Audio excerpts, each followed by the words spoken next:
I know that I made a mistake and I let the situation get out of hand that day. And No. Let me stop you right there. Yes, ma'am. You didn't make a mistake. You made a choice. On probation, so far, you've proven to me that you won't be great on probation. But here's your quandary, and I'll give you a decision to make. I can give you 10 years deferred. However, if you are revoked on that, you're looking at life in prison. Or you can take the 5 years now. Once you complete the 5 years, you're not on probation, you're done. So what do you want to do? But know that if I give you deferred adjudication and you mess up on it, that means that you violated conditions that I've given to you. You're subject to the full range of punishment. It's calling 2020 CR 0430, State of Texas versus Jacob Christopher Brown. If I have parties announced for the record, please, for the state. Marcus Sanders for the state. For the defense. David Andre Woodard for Mr. Brown. And are you Mr. Brown? Yes, Your Honor. All right, we're proceeding by video because of the pandemic. Any objections from the state? No objection. Any objections from the defense? No, Your Honor. All right, everyone, I'm sorry. Just give me a moment, please. All right, we're back on the record. Mr. Brown, do you have any objections with us proceeding by video? No, ma'am, Your Honor. All right, you entered a plea on February 1st, 2021, and I'll note for the record that that plea was entered by video. The charge was aggravated robbery. According to the plea bargaining agreement, the state is requesting that your punishment be assessed at 5 years in the prison. There's an affirmative finding of deadly weapon. The state opposes your application for deferred adjudication. They are taking in consideration 626220, and there's to be restitution to Taj, T-A-J Matthews, and Martin Rodriguez. Have both parties had a chance to review the PSI report, state? Yes, Judge. Defense? I have, Judge. Okay. Are there any objections to the PSI report, state? No, Judge. Any objections to the PSI report from the defense? No, Your Honor. All right, then state you're opposed to the defendant's application to deferred adjudication. Why? Judge, so initially our opposition was for a couple reasons. We had a victim who initially was cooperative. His version of the facts is slightly different, or is different than what's in the PSI. And so I guess reading what's in the PSI sort of made me change my overall view of the case. I guess ultimately we would still be opposed just because Mr. Brown was already on probation at the time that he committed this offense out of Wilson County. And then after this offense, he picks up another misdemeanor theft where he stole from someone he knew. So we know that. Okay, I don't understand. You said, I'm sorry, I didn't hear you, and I don't think it's put in. You said after this case, he picked up a misdemeanor theft? Yes, Judge, there's a misdemeanor theft that we agreed to TIC for his plea on this case. Okay, so let's talk. You were saying that after reviewing the PSI report, it made you think differently. Can you explain that to the court? Yes, I guess what we were told by our victim was that he, I guess, was just like a good citizen who was helping out at-risk youth. And so based on that and the fact that this defendant and his co-defendant took advantage of the situation, that's why we were opposed. The PSI says that they were in a relationship. And so we don't have a victim to speak to ask him about that, but it was the first that we've heard about it. And so that's what. Wait a minute, you said something about a relationship? Yes, Judge, the PSI states that the defendant and the victim were in a relationship. When you say relationship, what do you mean? And they were a couple, a romantic relationship. Okay. All right. So, Mr. Woodard? Judge, if I may, it appears that Jacob has been in custody on this case since October 25th of 2019. He's been in continuous custody. And as Mr. Sanders mentioned, at the time of this offense, he was on deferred adjudication out of Wilson County for a less than a gram case. Looking at the PSI, it appears that the probation department in Wilson County is going to withdraw their MTR as soon as this case has been resolved. The facts of the case are portions of the facts that Mr. Sanders is mentioning regarding a relationship. Is the complainant and my client were in a dating relationship when this offense occurred. Looking at the PSI, it does not appear that the PSI officer was able to make contact with the complainant to get their version of what they want to see happen to Mr. Brown, which I think is important. Usually when you have a case of this magnitude, typically the complainant has a voice and they want to make sure the prosecutor and the court knows their voice. But in this particular case, the complainant has not made contact with the PSI officer. I think they've stated they made numerous attempts to call and text them. So there is no opinion right now from the complainant on what they want to see happen with Mr. Brown. What I would place before the court is that he does have a minimal criminal history. At the time that he picked up this offense, he was on deferred for a less than a gram.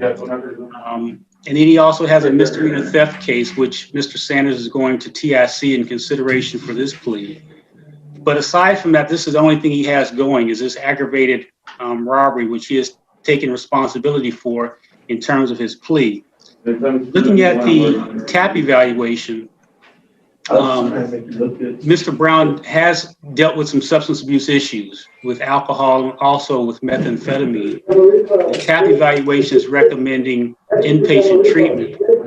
What I would recommend to the court, because he's been in custody so long, since almost a year and a half, we're looking at since he's been in since October of 2019, if the court does grant his application, in light of placing him in inpatient treatment, since he's been in continuous custody for so long, if the court would consider intensive outpatient treatment. Of course, I can't vouch the fact that he's been sober while he's been in jail, but I will go out on a limb and say that he hasn't had access to alcohol and also to methamphetamines while he's been in there. He does realize that he made a mistake, bad choice that night when this offense occurred. He's accepted responsibility for that in terms of entering his plea.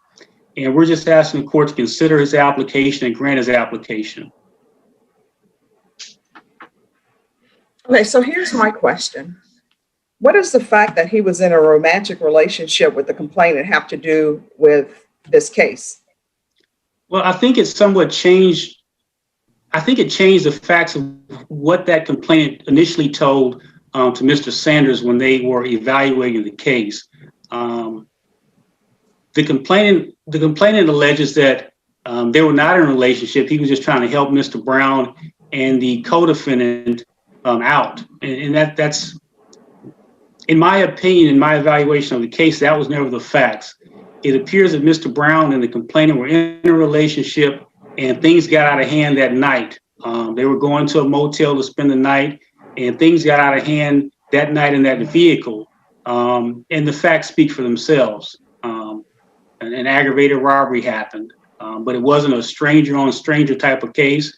It wasn't the fact that Mr. Brown is taking advantage of this person. It's that they're in a relationship, and like relationships sometimes happen, disagreements happen, and it escalated to a point where it shouldn't have escalated to.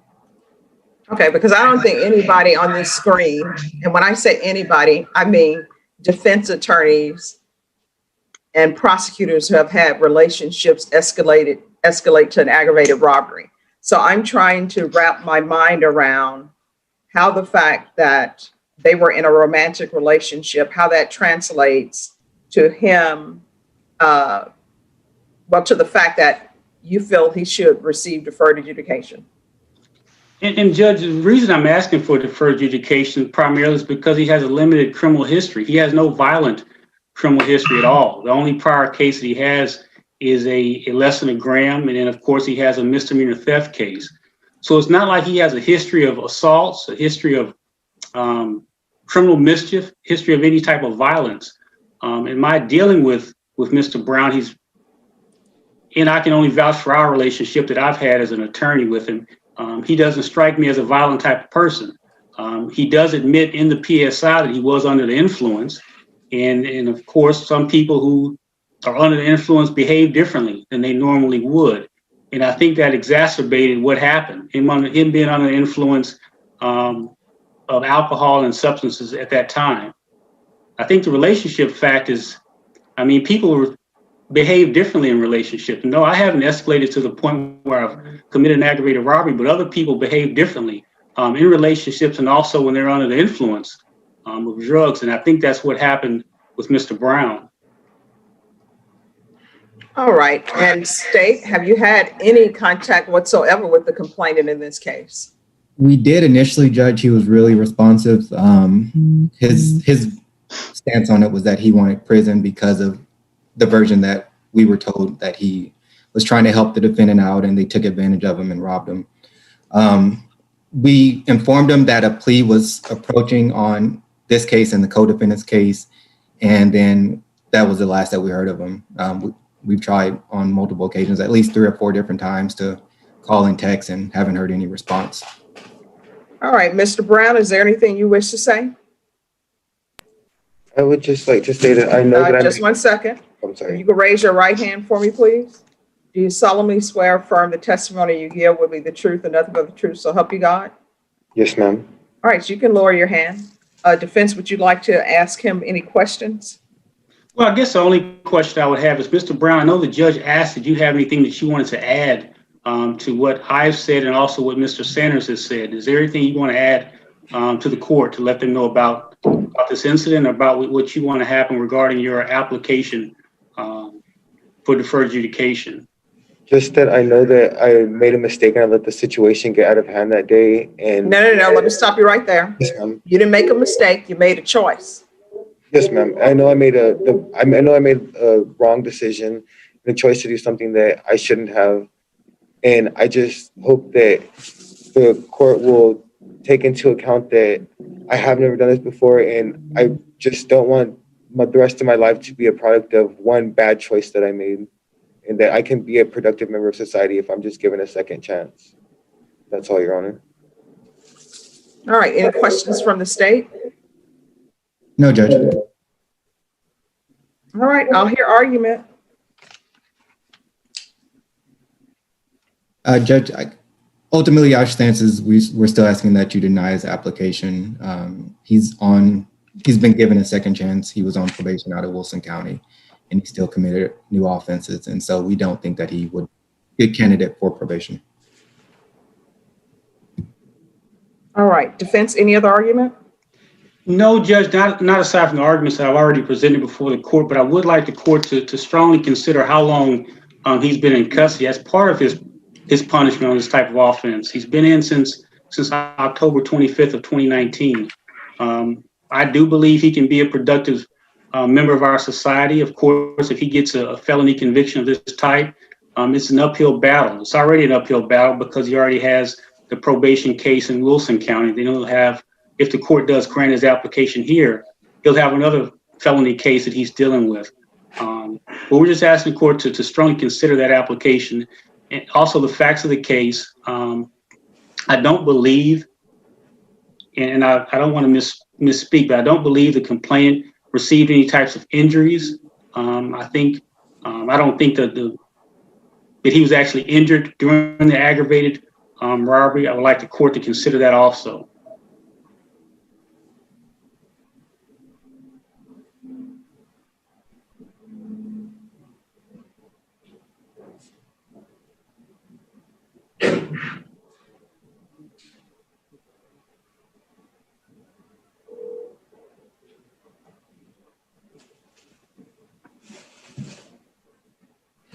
All right, Mr. Brown, I only know you based upon what I've received in the form of police report and PSI reports. You know you better than I know you, Yes, better ma'am. than your defense attorney knows you, better than the world knows you. And how old are you? 24, Your Honor. All right, and right now you probably know yourself better than your parents know you. Yes, ma'am. So I don't know whether you would be great on probation. So far, you've proven to me that you won't be great on probation. But here's your quandary, and I'll give you a decision to make. I can give you 10 years deferred. However, if you are revoked on that, you're looking at life in prison. Or you can take the 5 years now. Once you complete the 5 years, you're not on probation, you're done. So what do you want to do? But know that if I give you deferred adjudication and you mess up on it, that means that you violated conditions that I've given to you. You're subject to the full range of punishment. Yes, ma'am. I would like the 10 years deferred, please. Okay. All right. And let me just tell you this before you 100% say yes. Yes, ma'am. People will say that when they're in custody. And they say that because they're like, I promise you, I'm going to do great things. I'm going to do everything that you're asking me. And it's because at the point in time, they're feeling the weight and the pressure of being in custody, and nobody likes being in custody. I guarantee you, nobody there wants to be in prison or in orange, right? Yes, ma'am. So they always promise that they're going to do everything that's asked of them because they don't want to be in custody. But I'll give you 10 years deferred, but I'm telling you right now, the way you felt when you came before me and you thought maybe I'm going to be doing 5 years in prison and preparing myself for that. Every time you make a decision while you're on probation, you need to be thinking, is this something that I could get revoked for and spend life in prison? Yes, ma'am. You understand? Yes, ma'am, Your Honor. So when you look at the decisions you're going to be making, your bad decisions that you make could turn into a horrible decision, which may result in you going to prison for life. Yes, ma'am, Your Honor. All right, I'll sentence you to 10 years deferred adjudication.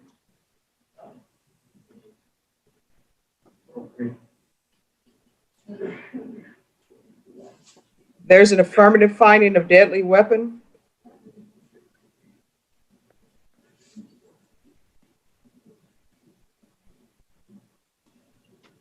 Take in consideration 626220. There's going to be intensive outpatient treatment with probation. Weekly Zoom reporting until further notice. So I have another court date on April 8th. Where are you going to be living? With my mother at 6300 Rue, Maryland. 6300 what? Rue, Maryland, RUE space MARIELYN. And what's your mother's name? Bobby Faulkner, BOBBIE FAULKNER.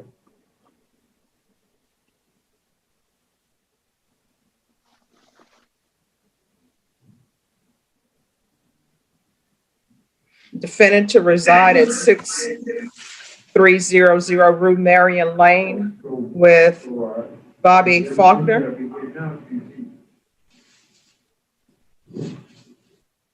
There's going to be GPS, waive fees, defendant allowed to work.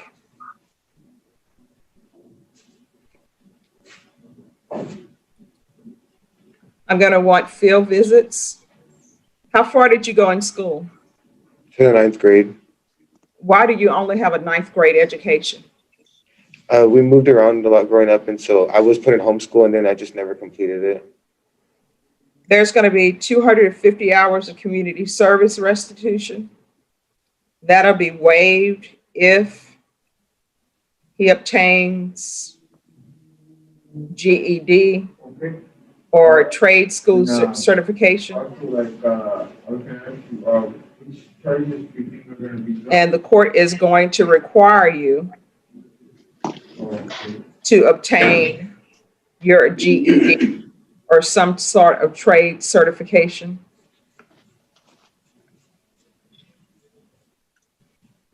And there's to be proof of employment within 30 days of release. Restitution and no contact with Taj Matthews and Martin Rodriguez. Rebecca, is there anything else he needs? Are you gonna do a random drug test?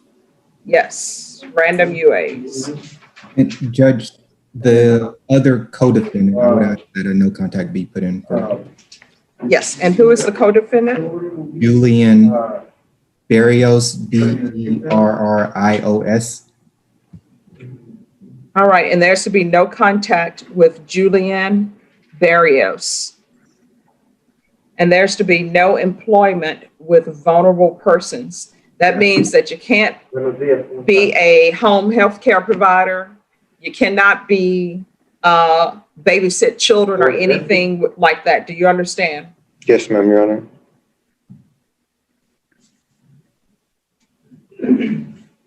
And I'm going to give you my speech about ninth grade education. Education in the United States is free. People come from foreign countries not speaking the language. They come here high school age. They end up coming to a high school and becoming the valedictorian or first in their class. That's just laziness from people who were born here. So stop being lazy. Stop making excuses. At some point, it is no longer your parents' fault that you only have a ninth grade education. You understand? Yes, ma'am, Your Honor. So you're at an age, it will no longer be acceptable for you to blame your parents for what's going on in your life. And I'm going to give you a curfew, and that curfew is going to be 8 p.m. So, you understand? Yes, ma'am, Your Honor. So when street lights come on, So I won't be able to work overnight anywhere? if you provide proof to probation that you're actually working, yes.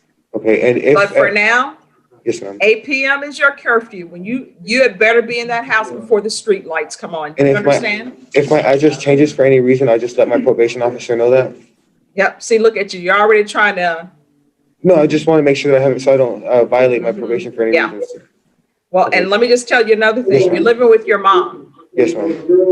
So legally, you're an adult, but you're still acting like a child because you can't support yourself.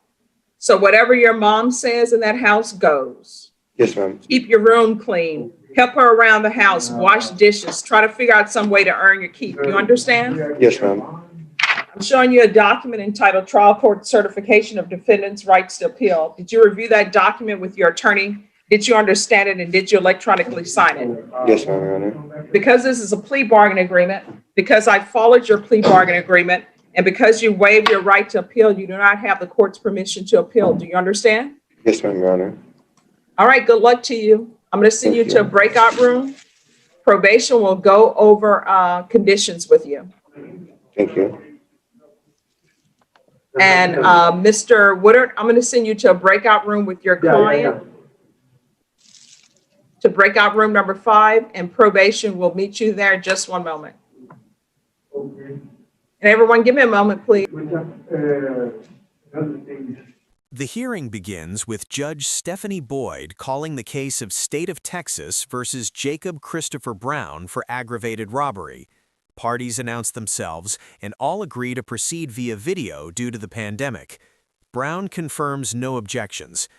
Judge Boyd reviews the plea from February 1, 2021, noting the state's request for 5 years in prison with a deadly weapon finding, opposition to deferred adjudication, consideration of another case, and restitution to victims Taj Matthews and Martin Rodriguez. Both sides have reviewed the PSI report with no objections. The state explains opposition due to Brown's prior probation in Wilson County and a subsequent misdemeanor theft. They note a shift in perspective after the PSI revealed Brown and the victim were in a romantic relationship, differing from the victim's initial account of helping at-risk youth. Defense attorney Woodard highlights Brown's custody since October 25, 2019, minimal criminal history, and the victim's lack of input in the PSI. He argues the relationship context changes the narrative from stranger exploitation to an escalation in a dating situation. Woodard requests deferred adjudication with intensive outpatient treatment, citing Brown's substance abuse issues and sobriety in custody. Judge Boyd questions the relevance of the relationship, pushing back on the defense's minimization of the escalation to aggravated robbery. The state confirms initial victim contact, wanting prison time, but recent unresponsiveness. Brown testifies admitting a wrong choice and pleading for a second chance to be productive. The state reiterates opposition, noting Brown's failure on prior probation. Defense stresses time served and lack of victim injuries. Judge Boyd addresses Brown directly, offering a choice: 10 years deferred with life imprisonment risk on revocation, or 5 years prison now. Brown chooses deferred. Judge Boyd warns sternly about the gravity of decisions on probation, emphasizing potential life consequences. She imposes conditions: intensive outpatient, weekly reporting, GPS, field visits, 250 hours community service, waived with GED or trade certification, proof of employment in 30 days, no contact with victims or co-defendant, random UAs, no employment with vulnerable persons, and an 8 p.m. curfew. Judge Boyd lectures on Brown's 9th grade education as laziness, urging him to stop blaming parents and earn his keep at his mother's home. She certifies no appeal rights due to the plea bargain. The hearing concludes with Brown thanking the court, sent to probation for conditions review. This case underscores Brown's defiance through prior violations, escalating tension from relationship revelations, and Judge Boyd's decisive authority in balancing mercy with severe accountability.